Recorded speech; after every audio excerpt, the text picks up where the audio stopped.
Welcome to the CEN show, the voice of the world community. This evening, we're going to have the Black Community News Forum, and Professor Rahh is going to be hosting. So let's go with Professor Rahh. Take over for us, Honorable Professor. All right. Well, hey, first of all, we got to start with good news and front line.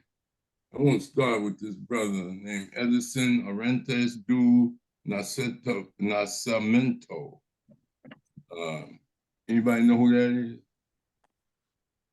Nope. He's one of the greatest persons that ever played soccer. That's Pele's name. Oh, yeah, I know Pele. Yeah, Pele, that's his nickname. His real name is Edison Orantes do Nascimento.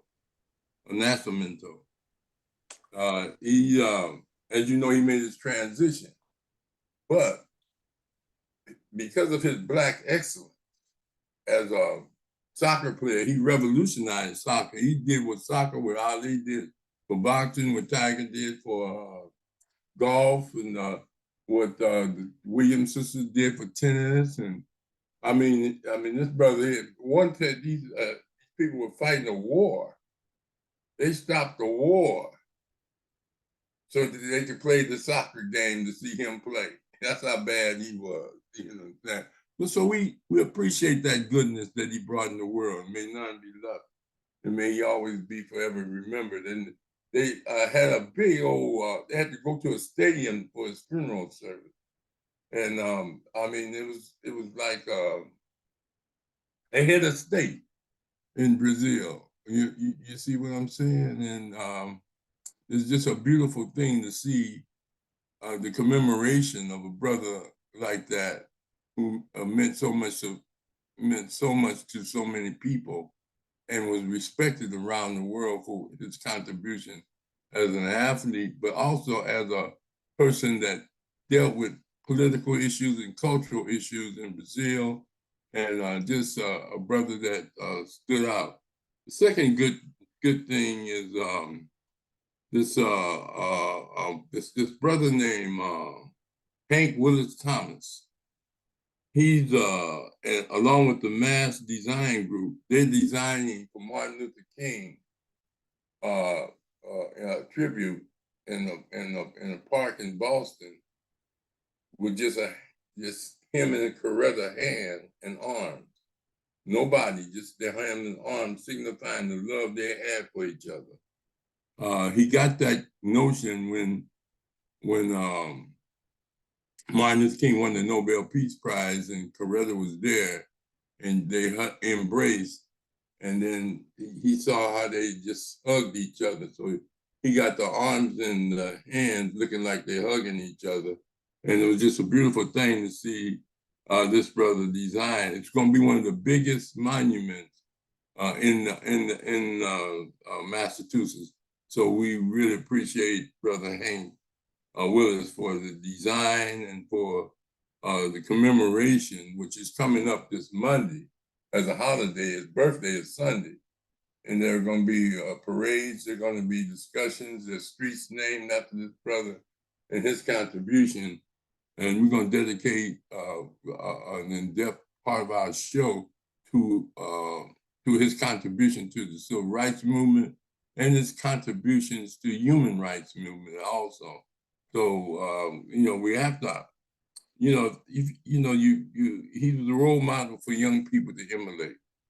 And as far as character is concerned, irrespective of all the efforts by COINTELPRO to sabotage his name, demonize his name, and accuse him of adultery and all kinds of stuff and plagiarism and everything that they could throw at him, even assassinations and bombing of his home because of heresy. Heresy is the way you think, the power of his mind to unite people and create a strong religious movement for civil rights with the Southern Christian Leadership Conference, him and Ralph David Abernathy. But he also inspired other ministers to step up, C.J. Bivens and Shatterfield and just an entree of different ministers to come from behind the pulpit. Dr. Carr did say that a pulpit is like a tar pit for most ministers. They just stuck in it. But to come out of it, and he was criticized, because many of the ministers, that's what his letter from the Birmingham jail was to Black ministers in Birmingham who was criticizing him from coming there, saying he was a troublemaker. But anyway, this monument is supposed to be big. But this is the one I really like. You saw the devils trying to choose a Speaker of the House. The sister that was trying to manage and control them wild devils was a sister named Cheryl Johnson. She was the first Black woman to be the clerk of the Congress. Nancy Pelosi appointed her or got her nominated and voted in, and she only served the term that Congress was in the majority. So I don't think she's there anymore. But if you watch any of it, there was a sister that was trying to keep them from killing each other and rolling. And she went to Howard, and she got a law degree from Howard. I mean, you got the vice president from Howard. You got the Supreme Court judge that went to Howard. So that's a good thing to uplift historical Black colleges from that standpoint. So we really appreciate Sister Cheryl Jackson. And then they're still struggling in Jackson, Mississippi about the water. The people are resilient to make it with bad water. And then they found another issue with the water just recently. And so they are demonstrating and demanding ecological justice in Jackson, Mississippi. You don't see none of the demonstrations or none of the movement that they are doing, but they're filing suits. And Chokwe Lumumba, the Black mayor, is really spearheading a lot of that movement. So I really appreciate that effort that he pushed through and things of that nature. So, Mchinda, anything happening in Louisiana? Louisiana's the state, the government, and politics. They support some of that racketeering you was watching. When they were trying to get the guy McCarthy in over 16, 17 times or whatever. I guess so. They finally 15. got the man in. It was it 15? Okay. Yeah, I lost count. But at the end of the day, I'm saying that, I was aware the woman, I think she was from New Orleans originally, Louisiana somewhere, maybe New Orleans, the lady you're talking about. Yeah. And I heard them, and so, uh, but anyway, Louisiana, like I say, the young brother won the mayoral campaign recently. He was installed. I went to the swearing in. Then they had a little parade for him, and then they had a inaugural ball. It was pretty nice. I went to it. It was a black tie affair, and I just went there to support the young brother because I usually don't get involved with that. To be honest, I mean I grew up in it, and been a part of a lot of political scenes. But in a nutshell, he's from a different generation, and I think that's what it's going to take.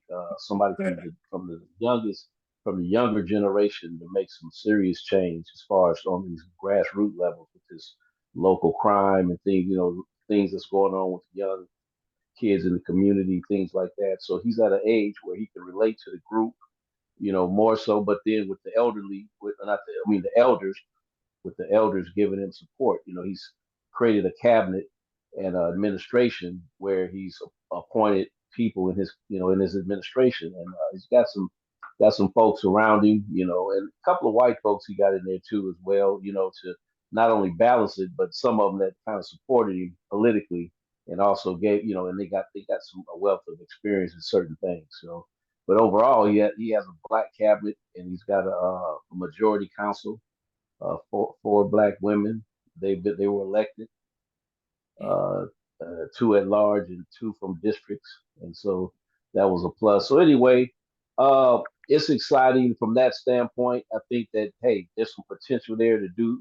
All I'm looking for is some growth. Some growth, and if he can produce growth or help propel growth, with the assistance of everybody else. So anyway, that happened over the past weekend, and then let's see, they had a famous. Well, she's famous in these parts. Well, you heard of Robin Roberts, the basketball. I guess she played basketball. She's on ESPN. Her sister Sally Ann Roberts. She's a retired newscaster. She's the one that came in and did his swearing in. She came from New Orleans to do that for him. So they had a pretty professional situation. And so, like I say, I don't get too deep into the politics. Sometimes, I mean, I try to do what I can to make growth, but in this case, like I said, I supported the situation, and I continue to link the educational resources, to the city, since so I'm gonna have a meeting with him myself, in the near future to, because it's all about trying to, get these youngsters some skill sets, and not just youngsters, anybody that's in need, so they can upgrade their game, and take it to another level. And I see people change their lives every day. Well, every graduation, and that I'm talking to the choir. I get preaching to the choir, whatever the preachers. Because at graduation when you see the, from the, the impact that you had on them, and then when it's time for them to go, so it's kind of like it's a much needed resource, to be put out there on a mass scale, not just with school boards and all that, but actually bring the council. I tried to talk to a councilwoman about, using her she has a robocall where she can robocall the citizens. Well, let's advertise the school. But, a lot of times, I don't know. Hey, that's a school thing. And this is a city thing. So, but, I'm going to, do my best to get with this guy. And I know every council, I know all the council. I know them all personally as far as, I've met them, so, and I know them. So, see, good things should happen out of that, just for the citizens, because this is, it's a lot of blacks in this town, and we're going to try to increase that, but other than that, the struggle continues, doing positive things every day. I can report, like I said, getting people signed up for school, and trying to learn something. And we have things available that they graduate in it, they can go get a job, making, like I say, change their life, versus as far as income goes. And so, but that's it, really. I don't have any other. What you said was excellent because this ties into some of the major discussion we're gonna have after we get through with this. Okay, yeah. Okay, I'm gonna come back. Arachaki? Yes, DeMar Hamlin, the guy that got injured on the football field, he's at home. Yeah. He's doing his rehabilitation at home. That was good news. Glad to hear the brother is progressing well. And then also, Brother Barry Thomas, affiliate of yours, Professor Rahh, and mine, he alerted me of a black news channel. Well, not news channel, but on channel 13 in Los Black Angeles. news. Black news is what it's called, black news. Yeah. They went through about 3 or 4 reporters that was on the show. I've been watching it for about a year almost. But go ahead. Yeah. So that's good to see. And now that I'm alerted to that, I'm recording it. It comes on 5 p.m. Pacific time in Los Angeles. So that's some good news to know that we have a news hour that's dedicated to black people and their causes. So yeah, they switched. At first, they started out with real radical. Then they got into just social issues and having comedians on and having that show talk and stuff like that. And then they went back to some news, and then now they got just 2 people, a sister and a dude, that they really covered some news about Black people shootings and challenges. So that's good. Black news, but it's put on by Fox. So, you know, what can you say? What about you, Brother Joe? Okay, again, let me just tell you about Hamilton. What you brought up, Rashaki? There you go, Joe. Yeah. Go ahead, Joe. Yeah, I was on mute. But go ahead, Rahh. Yeah, well, I was going to say this. That wasn't just his recovery that was remarkable. It was remarkable that Black athletes chose not to play the game. And that's the front line. You understand? They didn't want to give them credit for taking that position that they couldn't play right now because their heart and mind was on their brother. And that was on both sides of the team. And then the whites tried to act like they called the game. And then they did all that, and a few whites joined in. But the point is, it was the brothers because they make up the majority of the football players, and they just took a position, you know, and they were saying that years ago, they would just say, hey, call us and let us know what happened. We're going to finish the game. The players would have took that position. But that's a way of consciousness that I think goes all the way back to Coleman, the brother that from San Francisco 49ers that they whiteballed, and the role of Black Lives Matter, and all of those things have brought a conscious, partly consciousness of some pro athletes. And I think, I don't know, maybe some of y'all saw it different, but I saw that as a part of resistance to management and the owners who wanted to play the game, but they resisted, saying, no, you know, we couldn't. But anyway, Big Joe. Yeah,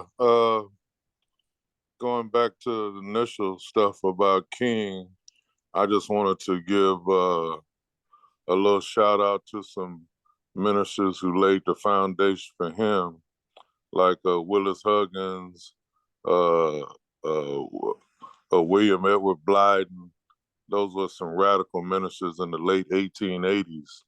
And a brother who King replaced at the church, Brother Vernon Johns, Kareem Abdul-Jabbar did a movie, a documentary on Vernon Johns and how radical he was before, you know, the movement really got started. He was going in white restaurants and demanding that they serve him and all of that.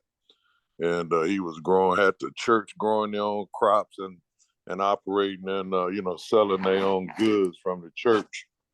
And then he had got fired like 40 something times from different churches, but he was well versed in Greek and Hebrew and, you know, real scholarly brother, but termed to be real radical, you know, for being fired so many times.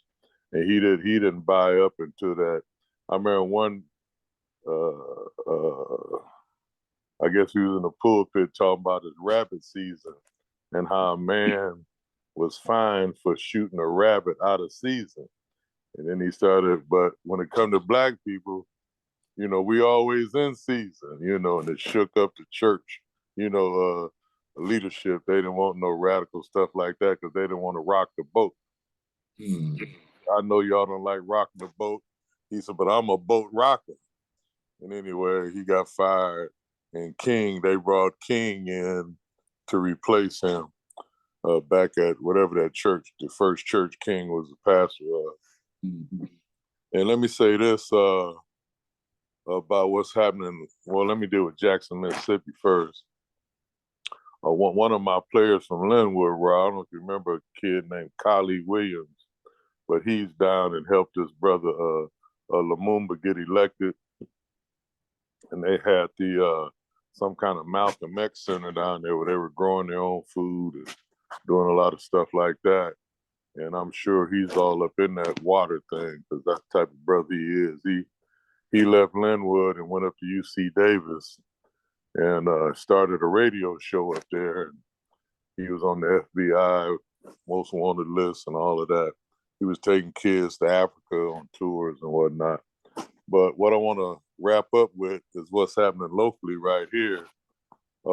which I'd like for the listeners to get involved with, is the homelessness situation in Compton and LA area. It's a brother named Luther Keith. Everybody calls him Boo. And Rashaki, I don't know if you ever met Boo, but he used to be around Centennial a lot. He worked with the gang units and all of that. When I was coaching, he used to always bring me guys that was fresh out of camp, you know, to get on the football team. But anyway, he has a street homeless ministry called Central Urban Ministries, and he's really helping out the homeless in a serious way. And I'm trying to get all the support I can behind the brother with clothes and shoes and money and food, you know, because he's really doing a good work. They even had him on Channel 7 News a couple of months ago about what he was doing. So just want to give a shout out and props to that brother and lend him our support, because believe it or not, mostly all the homeless downtown on Skid Row is black. They're almost all black. And I don't know how many black people know that, but we need to get behind efforts like that and try to help us out. I know, because, you know, we're only strong as our weakest link. So I just want to give a shout out to that brother. And that's about it. Yeah, that's beautiful, man. We got to get Boo on our show. So if you get contact, we want him to come on and talk about, you know, what he thinks causes homeless, how people can help, and to support his ministry, support his movement for working with the homeless and providing for them. I know I'm gonna clean my closet out, and I got a bunch of clothes I'm gonna be giving away. Matter of fact, Ron, if I can cut you off for a second, I just pulled up his number, and you give him a call, and he'll come by and get whatever items that you're willing to donate. But his number is 323 area code 392 6394. Okay, 323 323-392 6394. And he's currently working at King Drew High School. But what's his name again? His name is Luther Keith. Everybody calls him Boo. I believe his father is a minister around in Compton or South Central somewhere, but I've been knowing him ever since I came to work at Centennial in 1990. You know, he used to work with the gang units around in Compton and South Central. Yeah. Well, I want to also, and well, we're going to support him, like you said, Joe. We'll get him on, you know, as soon as possible, maybe during March. But we want to also recognize the fact that the leader of the Democrats in Congress, the minority, is a brother named Hakeem Jeffrey. And he's related to Leonard Jeffrey, Professor Jeffries out of New York City College. Strong brother. But this brother Jeffries, he gave a lecture or a presentation, acceptance of his nomination to be the minority leader. And that's a key position. And so we want to recognize him. And second, there's a brother named Mikal Bridges that played for the Phoenix Suns. This brother is collecting, donating and helping single mothers, because he grew up in a single mother home. And so he got a foundation that, you know, gives single mothers money and give them, you know, other type of support. So we got to recognize that excellence also, and that's good, you know. But hey, that's it. That's it. And that was beautiful and deep, like what you brought forth, Joe. Mchinda, you got your hand up? Or is that just a mistake? No, I might have made a mistake. Sorry. Okay. Well, that's. I mean, Mchinda, what you brought up, and you know, sometimes Joe said you know, politics is not just you know just a bunch of snakes, you know, snakes on a plane. But at the same time, Why do we feel that way? You know, like you were saying, Mchinda, I'm not into a lot of that, but I work with them and blah blah blah. Why do you think we, if politics is one of the most important institutions in this society, and really on the planet to a certain degree, there's different types of, monarchies, dictatorships, theocracies, as well as democracy. But I mean, seem like there's a reason why they discourage, demonize Black people who participated in politics, and at the same time discourage people by not following through with politics to provide them, to discourage them from voting and even wanting to know about politics. Politics, like I said, is war without violence, and war is politics with violence. So we sitting here, as Joe brought out before, there's close to 2 or 3 million Black people in Somalia that's facing famine, while this country is sending billions of dollars to Ukraine and haven't sent hardly no money, if any, to Somalia to help Black people. And if we was in more of a political position to punish or reward people, we can get some of the social wealth here, which we are responsible for, blood, sweat, and tears. And that's why we demand reparations, because of the free labor they had, and the companies that got rich from it, as well as the government that got rich from it and was able to sustain itself, to force them from a political standpoint, when you have political power, to do some of the issues, even dealing with the homeless. Those are political decisions. That's why Karen Bass said when she got in office, she wants to declare an emergency, and she did, and that they're going to start dealing with the homeless. Even the brother that just got elected in Long Beach. Long Beach is one of the richest cities out. The richest city is San Diego, and then it comes down to Long Beach, and then it's San Jose in California. But my point is that it's amazing when you talk to young people in public school. There's no consciousness of who their representatives is, who the school board is. They don't even want to know, and the parents are not teaching them, and the streets are not teaching them, and at the same time, the system moves on, and that's why minorities rule. If only about 35% of Black people in this country vote, there's another 65% that's eligible to vote that don't vote. If they voted, they could change the South. But the South discourage them from voting, punish them when they do vote, or participate in politics. Mchinda just outlined how this new young Black mayor, he feels can make a difference. And I'm just wanting to get some feedback from y'all on what do y'all think about the notion that we should be more politically active or either not? What do you think, Brother Hembrick?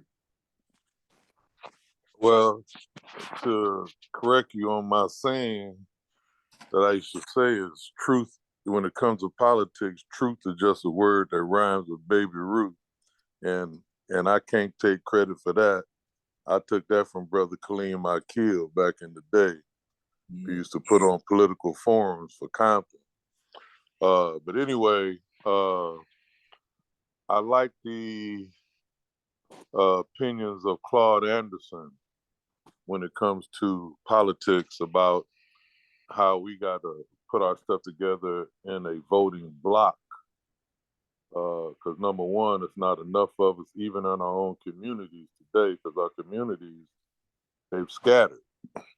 Everybody's out in the IE and different places. Even Compton can't claim to be too much of a black community anymore. They probably do voting wise because the Latinos haven't earned the vote yet. But then, the powers that be that back folks that get in elections, like, for example, Tom Bradley being the mayor of LA for the number of years that he was, constantly reelected when the black population in LA was never no more than 17%. So the powers that be, the hidden hand, kind of keeps folk in pocket, if you will. And, when you get to a certain point where we really about to go over the wall, the powers that be tend to throw, roadblocks in the way to, prevent us from doing our for example, Karen Bass is talking good, and we'll see what she did. Seemed like so far, she didn't do nothing but move a few folks off the street, I guess in Venice, Culver City, where a large part of her constituency comes from. And we know out there that they're not the majority black people. And to address with the kids, you're talking about, the kids not being interested in voting and whatnot. Well, the home has been just kind of broke up, not kind of broke up, seriously broke up. And, when we were coming along, we were growing up, although our families may not have been that political, but almost every house had a picture of Martin Luther King and John F. Kennedy up in there, and along with Jesus. That was our kind of political, at least in my household and a lot of my friends, what I grew up with. But anyway, it's not enough of us unless we do it as a voting block. And I think that's the key. But one thing we can do, which I want to get back on Brother Martin Luther King, Michael King, changed his name to Martin Luther after going to Europe. But anyway, his boycott can still be an effective tool. We don't use it hardly anymore that I can see out there amongst the black communities across the nation. I think the last time I saw a serious one is when the people got offended in Denny's, some black people, and then no black people were going to Denny's anymore. But today, what's that pizza? Papa John's pizza, the stuff they did to black people, and then we had a brother come behind it trying to clean it up. I don't know if he's doing it on his own or just a front man for Papa John's pizza. Is Shaquille O'Neal. All these Papa John commercials he doing, trying to get black people back to eating Papa John's. So that a lot of that kind of stuff is part of the reasoning why people view politics as they view it. And, I don't have a whole lot of regard for it, but I do vote. But I know what they say and what they do is usually two different things. And I'll leave it at that. Okay. What about you, Mchinda? What's your position? He gone? Mchinda, what about you, Rashiki? Well, I know that politics, it's the moving force.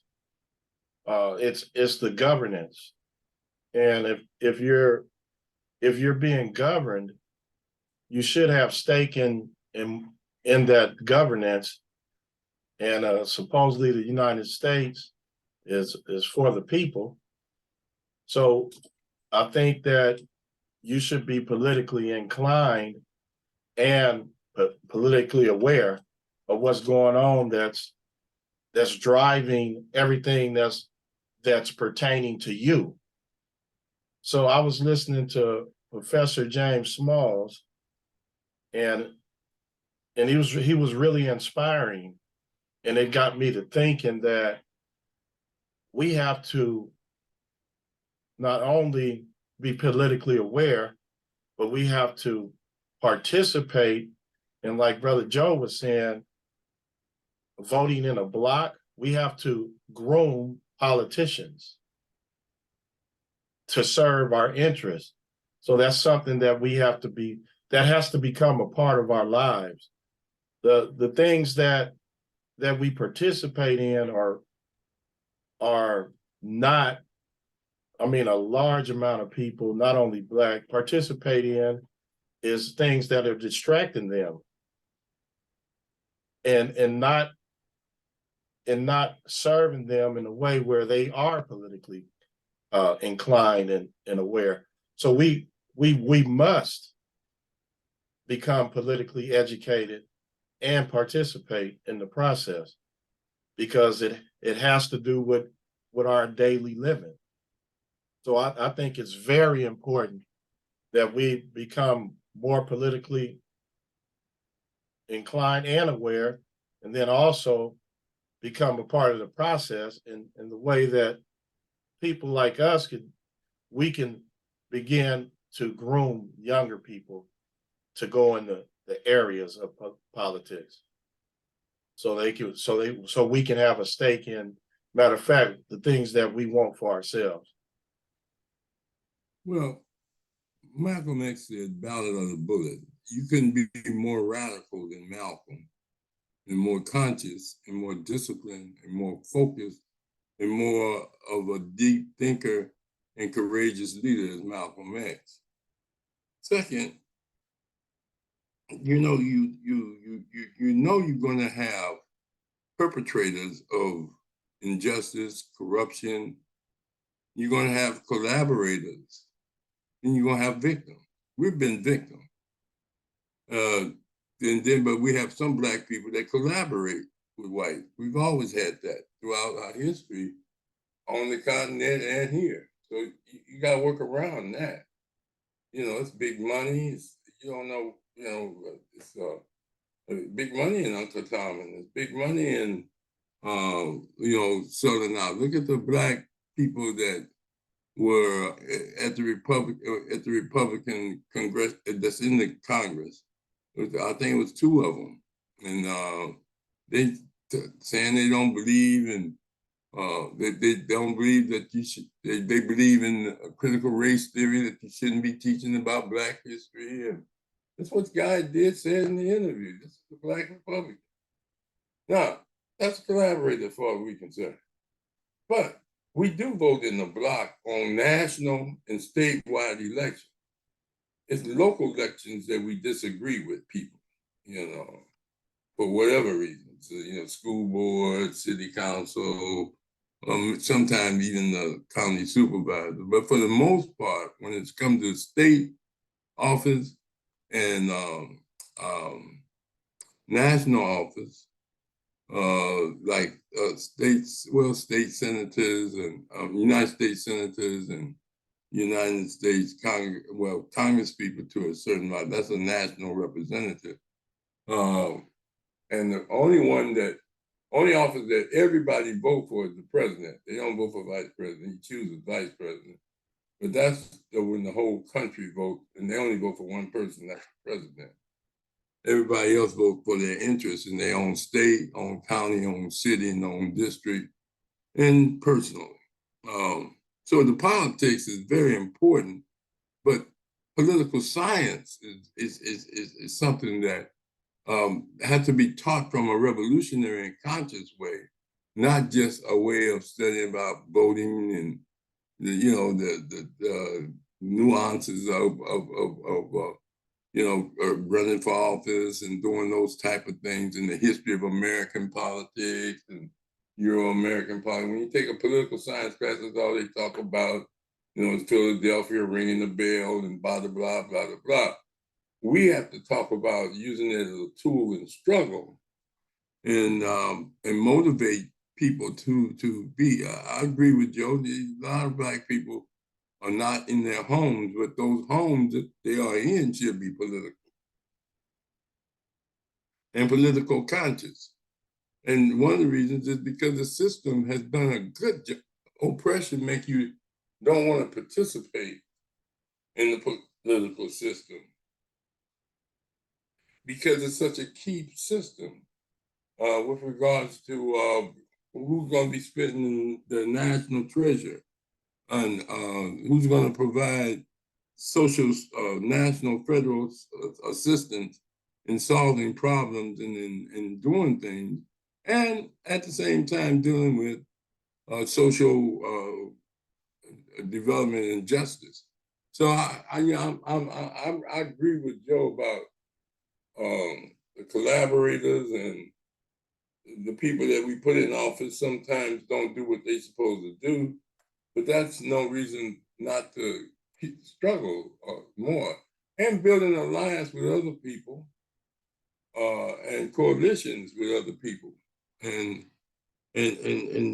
trying to get into political position in which you can get a large part of your interest and focus taken care of. So that's what I see. So I appreciate that perspective. How you respond to that, Joe? Well, since you started out quoting Malcolm, I want to follow up with something else he said, that democracy ain't nothing but despised hypocrisy. He said that too. And I just want to get back to not our original, but our early turn of the 18th century about politics going back to W.E.B. and Booker T. And what our status was socially, economically, and politically at that time. Economically, we were doing much better. That was Booker T's thing. We don't need to, get into all of the political stuff. We need, we need economic development. We need entrepreneurship. And that's what was going on down there. And he got a lot of donations from white racist groups after he gave his Atlanta Compromise speech, when he said that socially we can be separate as the fingers on the hand, but as far as economics go, we need to be like a fist. And the Klan and everybody started sending him money because he was saying socially, we don't need to be around white folks, so to speak. And then, the King era comes in. Well, actually, it was Garvey after that, and where it kind of really accelerated with us doing for self. And then with the integration movement, with the civil rights, we saw it dissipate immensely. But like I said earlier, I think the boycott can be a very powerful tool in terms of getting some of these things done. And you ain't got to be political for that. You just got to be organized. But we need a group. We need a group like the Spirit in the book by Akilia Mojo. We Will Shoot Back. I don't know if those of you that read the book remember the group that was called the Spirit. Like if they caught you going in, white folk stores, you got visitors at your house that night. It would kind of let you know what time it was about crossing the line and supporting. But anyway, it's been a long struggle and battle back and forth. And as far as the homes, even though these kids are not with their parents primarily, the group home, foster home, most of those situations are, people just got them kids to get that paper. They ain't really teach them, a whole lot of stuff. And those that do get moved on, like I had a mentor down in Florida, had a group for boys and a home for boys and a home for girls. And he was doing great down there, and a lot of mentors was coming in the program, and the kids had to be involved in certain stuff. Excuse me. And then he took his boys to the Million Man March, and then them crackers moved on him and shut him down. He took it all the way to the Florida State Supreme Court and lost, and then came on back here to California.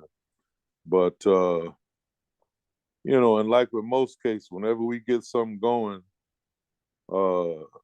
there's always some kind of covert operation to stop it from reaching its fruition. And that book, Race First, documents most of the things that have happened in the United States whenever, you know, Black people had stuff going on, like the Garvey movement and all that, how they used Du Bois to help undo Garvey. So it's a constant struggle, like you say, brother, all the time. But it is what it is. And just got to keep pushing and teach these kids some, you know, they got to get with some knowledge and some truth, you know, so they can see what's going on, you know.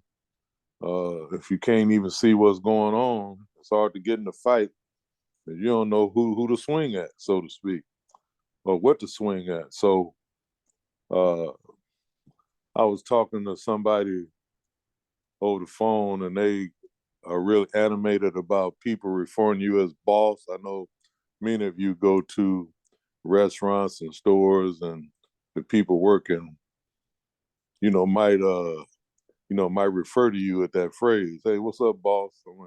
And he's taking it to a thing where he's suing the businesses behind being addressed like that because of a few rap songs saying boss means sorry son of a bitch, backward masking, so to speak. And I was getting an argument with him about a little discussion, because whenever, you know, all the times that they address you as such, it's kind of like an endearment. It's not like, you know, they really calling you, the backward mass meaning of it. But he's going around suing companies and businesses behind that. I don't know. Just like if you see some youngsters and they call you OG, well, they ain't really claiming you original gangster. It's just like a term of endearment, you know what I mean? And I couldn't get that brother to see that, but I know that's his hustle, because he makes his living off suing folks. And so, but anyway, takes all kind. We didn't get her overnight. We ain't getting out of it overnight. But I still think the boycott can still be a viable means to us achieving our goals. That's it. Well, you have protest politics and pressure politics, and it's still political. To organize, educate, mobilize, and argue, education, mobilization, education, mobilization, organization, and then confrontation. That's very critical. Even Martin Luther King and the Montgomery boycott, they had to educate the people. And like you said, in certain situations you can punish people who break the rules or break the philosophy, like the outline in the book. But in the day, I don't know how you can get away with that with the system defending Uncle Tom's and sellouts. I remember one time they wanted to outlaw the word Uncle Tom. They said that it was demeaning to Black people, and they wanted to punish people for calling other Black people Uncle Tom. When Uncle Tom, the real Uncle Tom, was a resistor. You understand? And but the point is that the lack of education and consciousness. But you make some good points, Joe, as far as from the historical standpoint. But a lot of those people did fight for political and ran for political office. Booker T. Washington, and the whole process of him getting that institution, Tuskegee was a political thing. The same thing with even Marcus. It was a political situation in many ways in which he was able to mobilize all those people without television and radio and, do the things that he did as far as employment and as far as lifting the people's consciousness. It was all about getting power. All of them was about getting power. Even Booker T is about our way to get ourselves self-empowered and group empowered is to become people that do for self and work for self and develop skills and pull yourself up. Those are all things aside from getting a house, a car, a dog, and a wife, a husband, and things of that nature. In those days, your politics is even in your house. How you make decisions in the house is a political one. Do you check with your wife first? Do your wife check with you? Or is it a joint decision where you're gonna go? How you gonna save your money? What you gonna do? Those are all political things. How you discipline your children? That's what people say. I run this house. You kids don't talk back to me. You don't do, but all that type of stuff. So politics is a part of not only electoral politics, but it's a part of you. How you govern yourself. Is it emotional? Is it spiritual? You got some people that just, if it ain't in the Bible, they don't do it. It's all spiritual. You understand? And then you got some people that's emotional. Then you have people that deal with faith, and you have people that deal with things intellectual. But there's some people that be holistic and take all into account and make a decision based upon their understanding of what is the right decision. So this politics is something that's ingrained in you as far as if you choose to participate in community politics, local politics, state politics. That's a personal decision. But even if you don't participate, you still are participating because of the situation, like you say, when you don't vote, you're helping the people that you don't want to win. And so it's a situation like that. Rachiki, you have any closing remarks? No, I don't. Brother Mchinda came back. Well, Mchinda, you have any closing remarks? No, I had an important call. I had to get off, but I came back on. But no, not really. Other than I was taking in what was just said.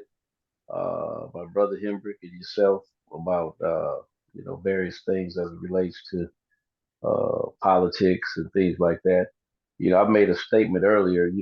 This podcast is for like I said, the masses. So I'm not simply I kind of want to retract, not or not so or restate it, so to speak, when I said for myself, like getting behind the young brother, because usually I don't participate, I didn't mean it so cut and dry like that. I understand politics. I studied, I got degrees in public administration, public policy, and grew up in politics and been in part of boycotts, led marches, and just and so forth. So yeah, the struggle is huge, and so all that's politics, all like you say, and that's why I'm in agreement with what I'm hearing. Is because everything we do, like you say, is as far as a decision, under the definition of kind of being, it's a political situation. But as far as wasting my time. I think that's what I was talking about. I don't waste time with, deadbeat politicians and things like that. As far as, because people, it's like trying to go have a conversation with Kevin McCarthy about something. No, you have to be a strategist and go about it another way. Try to get, change, or maybe to fulfill whatever you try, whatever goal you're trying to accomplish, because you're not going to be able to, you can't communicate with people like that. So that's kind of like, I personally, again, I don't waste my time with certain politicians or whatever. Of course, like voting, I didn't vote. I voted. I grew up voting. I grew up as soon as I could vote. I was raised that way, in a political family. and so I had to vote, and thought it was a thing to do. And then it was a time when I got, social conscious on other levels.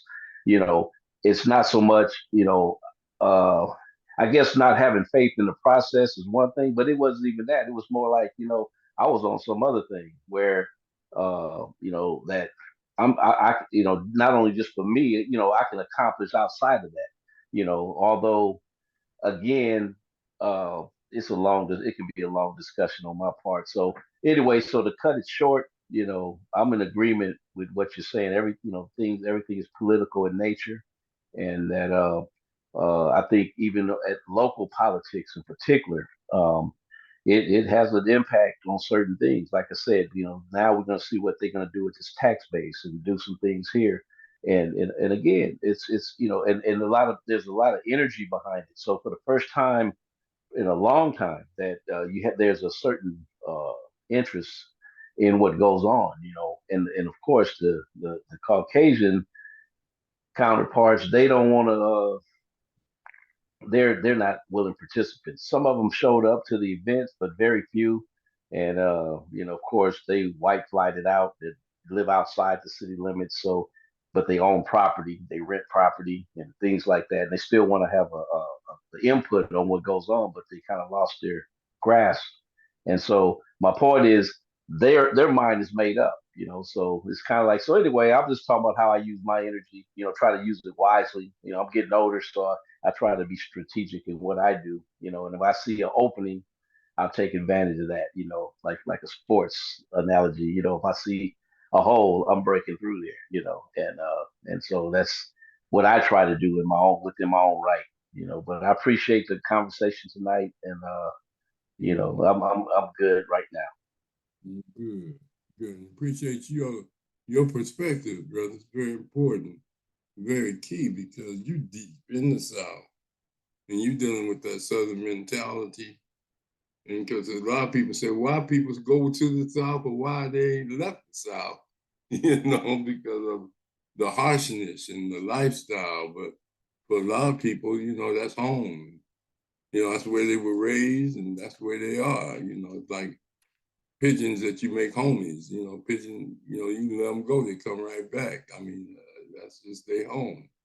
But anyway, Rashaki, and unless somebody got something burning, you can close it on out. Yeah, I'd just like to say something right quick before we close out. I've been really getting into this book by Brother Sarge Jabal, The Conspiracy of Silence. I recommend that reading to everyone listening. It's a great book. I can't put it down. But anyway, just want to mention that. Can't wait to get him back on the show. Yeah, he's agreed to do that when he's in the country. And I'm reading it too, Joe. But me and him are real close. And man, we went down to when they shot this brother off the telepole pole in San Bernardino. Me and him went down there to demonstrate against the Klan. Mm-hmm. And all black organizations, even the brother that wrote the book, his organization was there, Umoja. We had about 5 different organizations that were into the movement, and we went down there. And the head of the Klan, San Diego Klan, was there, and they were on the side, and Jabal was ready to go right in there. I said, man, it ain't but 2 of us. I had to, because he was a serious brother. And his other 2 books are great, and he helped in the start of the Black Consciousness Conference that's still going on in Long Beach. He did the artwork, as well as the demonstration in the Ronald Sells case and the demonstration in the when he came back, Latasha Harden. I mean, so he's an activist, and but at the same time, he's a great. I got videos of him that we made show some of them on his first book and the second book. I don't have the third book, but I had him speak in my classes about his first book and about the second book. He got kicked out of his history teacher class because he was demanding that the history teacher teach the truth. And they called the police on him at Cal State Long Beach. And then he switched his major to Black Studies. And he was the electrician for the Compton Unified School District. So this brother is multi-talented, man, and multi-skilled. And he's a mature brother, older brother. He got a son, 12, that he had while he was in Cuba. He got 2 other sons, so he got 4 sons. And they used to get up on top of the roof and deal with astrology, him and his sons. And I'd go over his house and I'd look for him. They on top of the roof with telescopes and stuff, and he's teaching them about the stars and the movement of the stars and the earth. Whew. And that brother was heavy. Then he's still heavy. So you're right, Joe. That book is excellent. It's about, he starts out talking about life as we know it is going to change. The way the human family is today is about to change. And there's a strong possibility with these wars and famine and challenges that we face. Okay, brother Rashiki. So Jerry Jabal.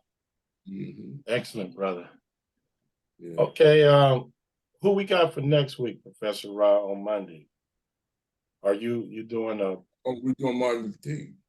Okay, so we're gonna commemorate Martin Luther King. Okay. Yeah, so everybody try to find something that they want to say about King. You got to give him credit for what he done.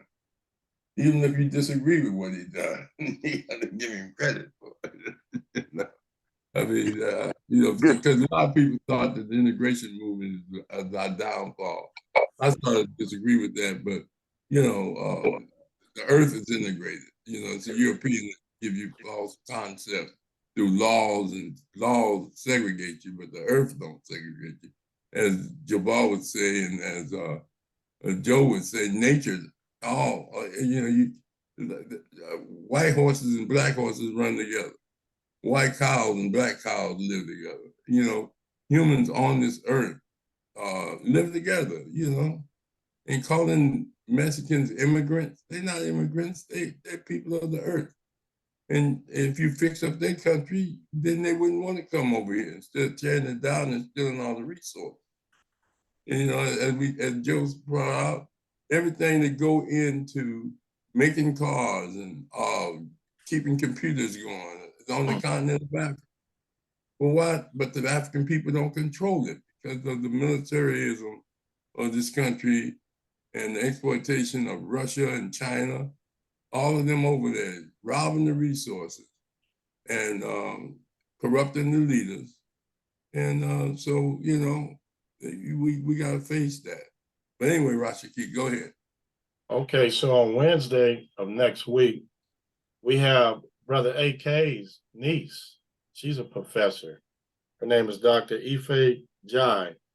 And the topic is going to be hip hop centricity and culturally sustaining pedagogy. So that should be very interesting. When is Make It Happen and other thing going to be? We don't know yet. We're going to reschedule. Oh, you had to reschedule? Yes. Oh, yeah. Let me say, and before closing, the brother's supposed to been on the night. His mother just passed, so he's probably dealing with all of that. I talked to him yesterday. Okay. Yeah, brother, I killed Shabazz. Yeah. His mother passed, so it's in honoring his mother who produced a great family. All right. Yeah, so we're gonna reschedule them when they're ready. All right. Okay, so we're gonna leave with Conscious Corner, and each one teach one. Everybody have a good evening. All right, brother.